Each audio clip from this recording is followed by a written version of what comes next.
Sit down. We're almost to school. It's time now for the school report.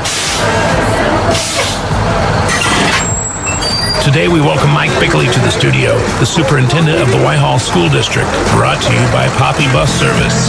The school report starts right now. Well, it is Friday, everybody. It is graduation day down at Whitehall, and I'm joined by Mr. Beighley. How you doing this morning? Good. How are you today? Not too bad. It's hard to be in a bad mood with a day like today. These last couple of days have been really nice, right? We got plenty of rain, which we needed, and now it's cleaning up, and it was interesting. We were joking the other day in the gym getting ready for graduation tonight. This might be the first time in my career we have to think about turning the heat on. Oh, yeah. Yeah, it Usually was, it's just the opposite. Yes. So.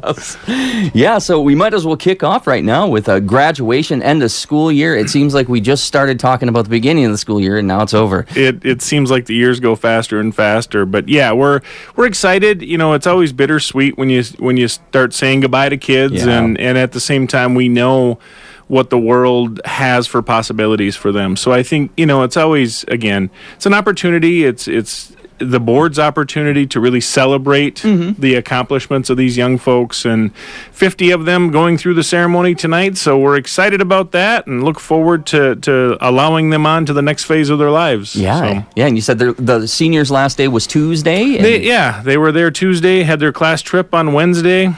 And then we had the ceremony practice yesterday. That went really well. It's fun to see them get dressed up. They take their class picture on Thursday now. So they had a dress rehearsal in all of their garb, and I think that's when it really kind of starts to hit that this is real, and away we go. And you can see the demeanor change, and it's not change for the negative. You can see the growth and all those things, and of course, you see the kids dressed up a little bit more, which is always fun. So yeah, that's fun. And are you doing a move to 5 days for 4K next year, or have you done that already? We are going for next year. Okay, that's next year now. So that's a big change. So we haven't done anything. Yeah, we're going to add the 5th day. So we run full day 4K like many schools. Yep. And we're going to go to the 5th day.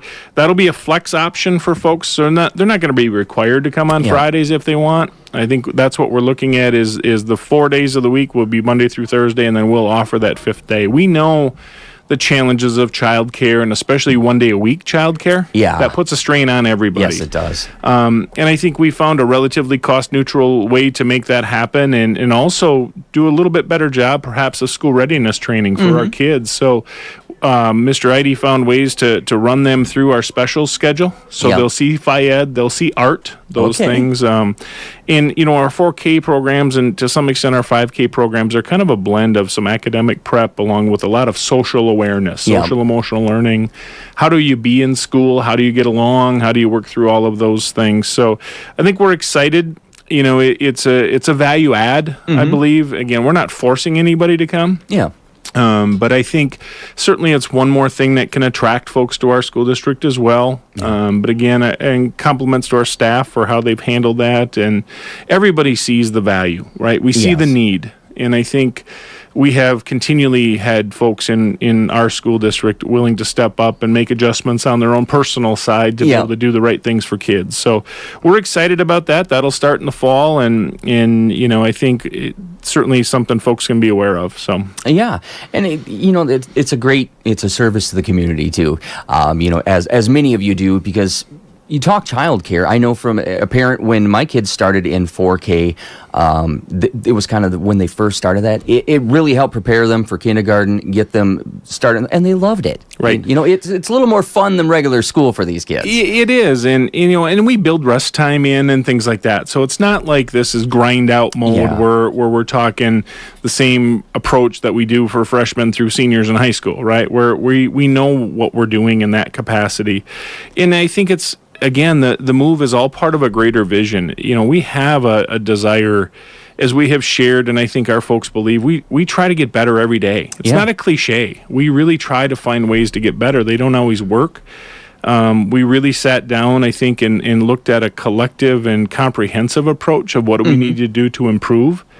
And this was one of the things that we were able to do. And, you know, and we expect some potential to grow. Yeah. You know, there are now our alternatives to the open enrollment timeline. So if folks are interested in that, they can look to bring their student with us. And part of that is a big picture thought process, but we needed space also to be able to do it. So with that, we're moving our 6th grade then from the elementary building to the middle school, high school, which is something we've been trying to do for years. Okay. Yeah. Trying to figure out the logistics of that. So it's kind of all part of a bigger improvement plan of what we need to do. And, it's advantageous for us in our building because it's a one building setup, right? Yeah. And we have the ability, so it's not like this big physical move. They're literally going from one end of the building to the other. But we do have the ability then to blend them into everything we do. So get them starting in middle school instead of, because it used to be like when we were kids, 6th grade was kind of the cutoff at elementary school. And now it's kind of the start of middle school, and you get those kids starting early. Well, and everything's interrelated. So if we need, we wanted to incorporate the 4K kids into our elementary specials program. Well, in order to do that, we need room, right? If we're going to run cost neutral. So by allowing then, or finally being able to pull the trigger and move the 6th graders, we're actually back to where they used to be before we built the elementary school.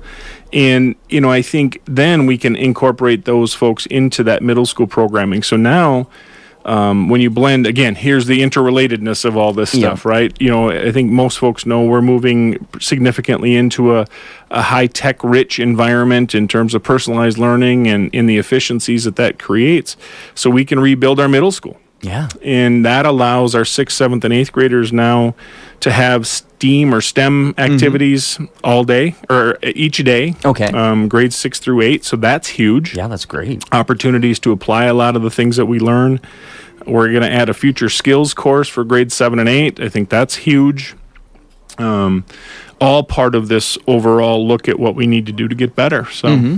And that's the one thing I've learned from talking to you. You guys are not afraid to try things out, make changes, and then if they don't work, move it in a different direction. But you're always moving, shaking, figuring out what works well for these students, and I think you're doing a great job. Well, I appreciate that, and you're right. I think we push the limits, and then if we happen to have something that doesn't go perfectly, we own that. We don't hide from it. We don't walk away from it.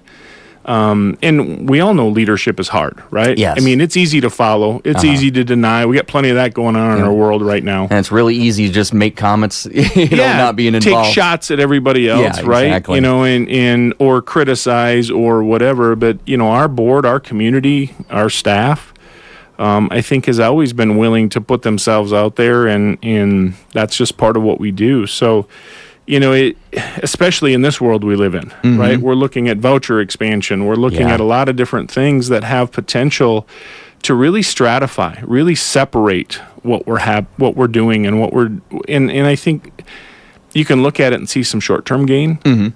But long-term, when you look at the long game of this, the more that these things detract from a greater purpose, I think we need to be aware of that. So we keep all those things in mind. So do we push the limits? Of course we do. But I think it's all well-intended, and it's not about egos, and it's not about a lot of those things. It's about serving the students. Trying to figure out what these kids need to be successful in the future, none of us can really understand. Yeah, exactly. And speaking about a future that we don't understand, you had your ASU GSV AI Summit, or is that coming up? No, we that was the first part of April. Okay, that's what I thought. Yeah, we had the opportunity to go out to San Diego, received a gift to cover the costs of that. Okay. And our CISA team and myself, Corey Kulig from Aliva Strum, who I think is coming in next week, for you, had an opportunity to go and really see 140 countries. I think I mentioned this before, 140 countries represented at this thing. Wow. And the good news is we're doing the right things. We're finding the right solutions. We're applying the same things that a lot of other parts of the world are that we're competing with. I mentioned that team from CISA that we have. We have a liftoffs program started, name chosen very appropriately, this is about taking off for a future, right?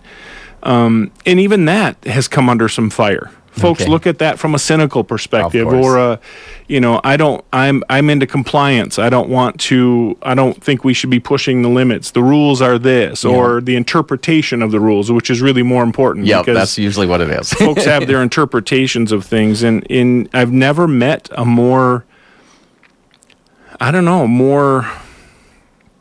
worthwhile group that is doing the right work for the right reasons. This is not about anybody's individual gain. In fact, it would be easy to let somebody else do this. Yeah. Right? Instead of doing all of the research, all of the digging, taking all of those hits, at times being attacked. Yep. You know, which folks need to be aware of that too. We can't hide from that. Okay, you know, so I think all of this stuff is coming full circle, and that's the world we have to try to prep our kids for. Yeah. So I think even we have to keep that in mind. You know, I'm gonna look out at all of the folks that are at the graduation ceremony tonight, and we all have an obligation. Yeah. We all have an obligation to understand that the world that's coming isn't what we lived in. I know.